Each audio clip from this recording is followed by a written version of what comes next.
बिस्मिल्लाहिर्रहमानिर्रहीम। Previous lecture में हमने नॉर्मल ग्रुप्स को डिटेल से डिस्कस किया था। आज के लेक्चर में हम एक थ्योरम को पढ़ते हैं। ये थ्योरम बेसिकली चार इसके पार्ट्स हैं।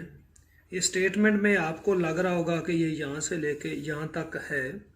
ये एक तो मैंने लिखा हुआ ज़रा थोड़ा सा बड़ा करके होता है मार्कर से, लेकिन ये चारों बेसिकली नॉर्मल ग्रुप की डेफिनेशंस हैं। इन चारों को हम प्रूव करते हैं। इनको प्रूव करने का मैं आपको एक तरीका बताता हूँ कि पहले मैं आपको थ्योरम की स्टेटमेंट पढ़ देता हूँ। The following statements about a sub group H of a group G are equivalent. A part है कि H is normal sub group of G, इस थ्योरम का हिस्सा है। B, normaliser of H in G is the whole G, that is normaliser of H in G equal to G. ये wording है, ये symbolically लिखा हुआ है।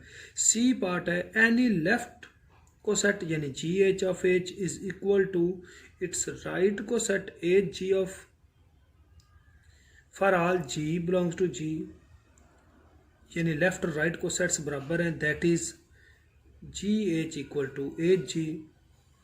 और नेक्स्ट डी लास्ट है, for each H belongs to H and any G belongs to G, G H G inverse belongs to H. इसका मतलब ये हुआ कि H contains the whole class of conjugates of its elements, यानी as के सारे elements conjugate हैं with the elements of जी, और वो सारे के सारे एज में मौजूद हैं। अब ये स्टेटमेंट से शायद आपको लग रहा होगा कि पता नहीं क्या मसला है। ये बेसिकली ये जो ए बी सी और डी ये चारों हैं, ये आगे हम एंड देखेंगे कि ये चारों नॉर्मल की डेफिनेशंस बन जाती हैं। नॉर्मल ग्रुप की ही ये डेफिनेशंस हैं। तो हम प्रूव करते हैं। तो इनको प्रूव करने का बड़ा सिंपल तरीका है कि जब इक्विवेलेंट स्टेटमेंट्स वो चारों कहेगा ना, कोई भी और भी थ्योरम आ जाए, तो उसमें आपने बड़ा इजीली क्या मानना है कि पहले आपने ए को ट्रू मान लेना है कि एच अगर नॉर्मल है तो बी आप प्रूव कर देंगे कि यानी ए normaliser of H is G, यानी ए इम्प्लाइज बी। फिर आप बी को ट्रू मानेंगे और सी प्रूव करेंगे, यानी बी इम्प्लाइज सी, कि अगर नॉर्मलाइजर ऑफ एच जी है तो उसके लेफ्ट और राइट को सेट्स बराबर हैं। सी यही है, लेफ्ट और राइट को सेट्स बराबर कह रहा है।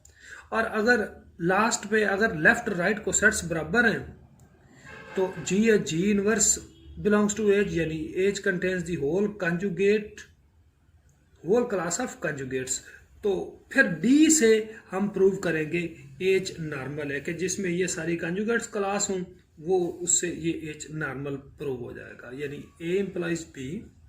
ये हम चलेंगे कैसे, मैं प्रूफ की तरफ जा रहा हूँ कि ए इम्प्लाइज बी, फिर हम जाएंगे बी इम्प्लाइज सी, उसके बाद हम करेंगे सी इम्प्लाइज डी, और फाइनली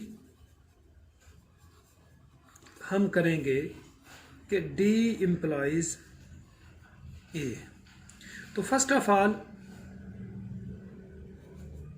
यानी ए इम्प्लाइज बी है, तो हम करते हैं जी ए इम्प्लाइज बी। ए इम्प्लाइज बी का मतलब कि ए को आपने ट्रू मान लिया, यानी ए इम्प्लाइज बी का मतलब कि एच इज नॉर्मल अंडरस्टूड हो गया।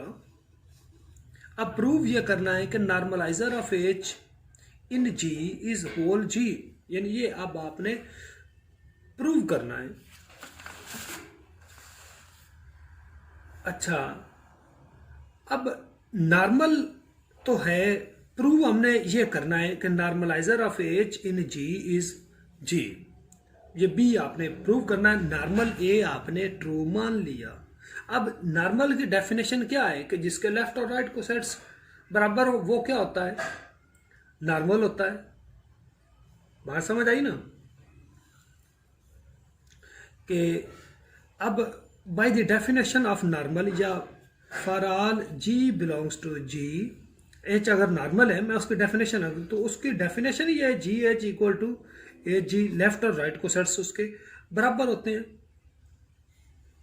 क्लियर कि नॉर्मल के लेफ्ट और राइट को सेट्स बराबर होते हैं, या नॉर्मल अपना आपका सेल्फ कॉन्जुगेट होता है कि G H G inverse equal to H. ये नॉर्मल की डेफिनेशन है, अगर आप पिछला क्लियर करें। अच्छा, अब आ जाते हैं नॉर्मलाइजर पे। मैंने पहले आपको नॉर्मलाइजर के पिछले अगर आप मेरे लेक्चर देखे तो उसमें नॉर्मलाइजर की डेफिनेशन ये थी कि जी के वो एलिमेंट्स, जी के वो एलिमेंट्स जो एज के साथ कॉन्जुगेट करें, यानी जी एच जी इनवर्स अगर एच आ जाए तो वो नॉर्मलाइजर है। नॉर्मल की भी यही डेफिनेशन है। बात समझ आई ना? तो इसका यह मतलब हुआ कि जो नॉर्मल में तमाम जो जी के एलिमेंट्स हैं वो उनके साथ वो लेफ्ट, तो वो तमाम के तमाम जो जी हैं वो उसके नॉर्मलाइजर में भी आ गए, नॉर्मलाइजर ऑफ एच इन जी। तो इसका ये मतलब हुआ कि अगर सारे जी के एलिमेंट्स नॉर्मलाइजर में हैं तो इसका ये ऑब्वियसली मतलब हुआ कि G is subset of normaliser of H in G. और ये तो नॉर्मलाइजर सबसेट हुआ, लेकिन एक्चुअली जो नॉर्मलाइजर है किसी भी सेट का जी में वो जी का सबसेट होता है। यहां से जी नॉर्मलाइजर का सबसेट होता है, लेकिन एक्चुअली नॉर्मलाइजर जी का। इन दोनों को अगर हम कंपेयर करें तो हम इजीली कह सकते हैं कि normaliser of H in G is equal to G. तो ये आपने बी प्रूव कर दिया। क्या प्रूव किया आपने? बी पार्ट प्रूव कर दिया कि normaliser of H in G equal to G. अब हमने ये पहले प्रूव किया है कि ए इंप्लॉइज बी। अब हम देखते हैं कि बी इंप्लॉइज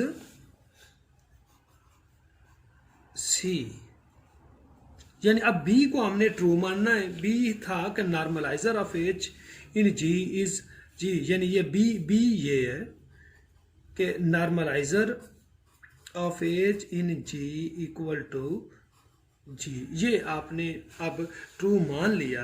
अब प्रूव ये करना है कि लेफ्ट और राइट को सेट्स बराबर हैं, ये सी पार्ट है। तो ये और भी सिंपल है कि बी इंप्लाइज सी के नॉर्मलाइजर क्या, अपने नॉर्मलाइजर की डेफिनेशन क्या है? नॉर्मलाइजर ऑफ एच इन जी वो है तो पूरा जी, यानी नॉर्मलाइजर की ये मैं definition G belongs to G such that G H equal to H G. ये नॉर्मलाइजर की डेफिनेशन है और नॉर्मलाइजर पूरा जी है। तो यहां पे नॉर्मलाइजर की डेफिनेशन में ही G H equal to H G लिखा हुआ है, तो ये क्या है? लेफ्ट और राइट को सेट्स बराबर हो गए। ये आपका प्रूव हो गया कि लेफ्ट और राइट को सेट्स बराबर हो गए। ये आपका सी पार्ट भी प्रूव हो गया। अब सी इंप्लॉइज डी। सी ये था कि लेफ्ट और राइट को सेट्स बराबर हैं। डी हमारा ये मैं आपको फिर पढ़ देता हूं कि for each H belongs to H, यानी एच के हर एलिमेंट के लिए एक जी में एलिमेंट है such that G H G inverse belongs to H, यानी H contains whole class of conjugates. ये आपने प्रूव करना है कि अगर अब सी इज ट्रू, अगर सी ट्रू है तो क्या साबित करने वाला है? सी ट्रू का मतलब कि G H equal to H G, दोनों तरफ राइट साइड पे जी इनवर्स से अगर आप मल्टीप्लाई करें तो G H G inverse equal to H आ गया। तो अब जी एच जी इनवर्स के एलिमेंट किस तरह के हुए? जी एच जी, ये ट्रू आपने मान लिया है, ये सी था, तो इसके एलिमेंट्स तो इस तरह के हुए ना कि G H G inverse such that H belongs to H, और ये जी के जी तो जी में है ना, तो ये ये ट्रू इसके बराबर किसके था, एच के बराबर, तो ये भी एच के बराबर हो गया। तो इसका मतलब एच में सारे एलिमेंट्स सेल्फ कॉन्जुगेट्स हैं, तो ये आपका डी भी प्रूव हो गया है। अब आपने डी से ए की तरफ जाना है, यानी डी इम्प्लॉइज ए, यानी ये अब आपने ट्रू मानना है कि G H G inverse equal to H है। तो इसका ये मतलब हुआ कि एच भी नॉर्मल होना चाहिए। क्या होना चाहिए कि नॉर्मल। अब डी ट्रू है, डी ट्रू से मुराद के जी एच जी इनवर्स जो है, यानी उसमें जी एच जी इनवर्स इस तरह के एलिमेंट्स हैं। इसका मतलब कि ये एच के एलिमेंट्स हैं। हम एच में कोई फर्ज कर देते हैं कि H dash belongs to H, तो एच डैश एच के सारे एलिमेंट्स इस फॉर्म के हैं। तो इसका मतलब ये हुआ कि एच क्या हुआ, एच डैश जी एच जी इनवर्स हुआ। ये है जो भी एच के, ये सारे एच के सबसेट भी हुए और तमाम जी के एलिमेंट्स के लिए भी ये ट्रू है। तो अब ये एच डैश है। अच्छा, यहाँ से अगर आप दोनों तरफ जी इनवर्स से राइट साइड पे करें तो जी एच डैश, ये रह गया जी एच जी इनवर्स। अब राइट साइड पे जी से मल्टीप्लाई करें, जी इनवर्स एच डैश जी, और ये रह गया जी एच। जो मेरा ख्याल आपको समझ आ गया होना है कि एच किसके इक्वल हुआ, G inverse H dash G equal to H. आप ऐसे भी, ये एच है, क्या था, G inverse H dash G. अब जी एच को राइट साइड पे जी इनवर्स एच और इधर लेफ्ट पे जी पे जरा करके देखते हैं, तो ये रिजल्ट क्या आता है।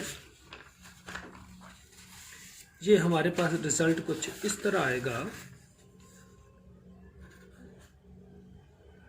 जी इनवर्स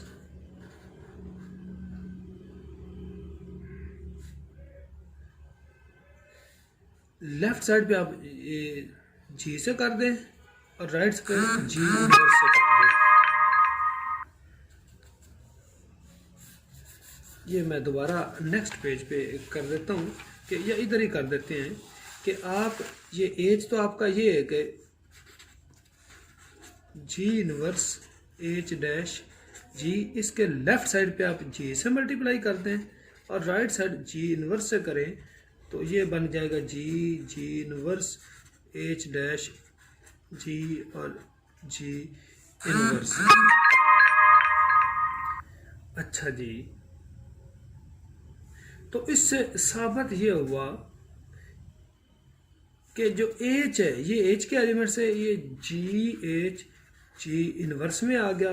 तो इससे ये साबित हुआ कि ये लेफ्ट साइड पे ये जी से मल्टीप्लाई करें तो ये H G is subset of G H. तो obviously H G equal to G H, तो इसका मतलब कि एच इज नॉर्मल। अच्छा, तो ये थ्योरम मैंने आपको प्रूव कर दिया है। ये चारों डेफिनेशंस किसकी हैं जी, नॉर्मल सब ग्रुप की। ये जो चारों इक्विवेलेंट स्टेटमेंट्स हैं ये नॉर्मल सब ग्रुप की स्टेटमेंट्स में आता है। तो इनको उम्मीद है कि आप अच्छी तरह कर लेंगे। ये बड़ा इंपॉर्टेंट थ्योरम है। Thank you ji.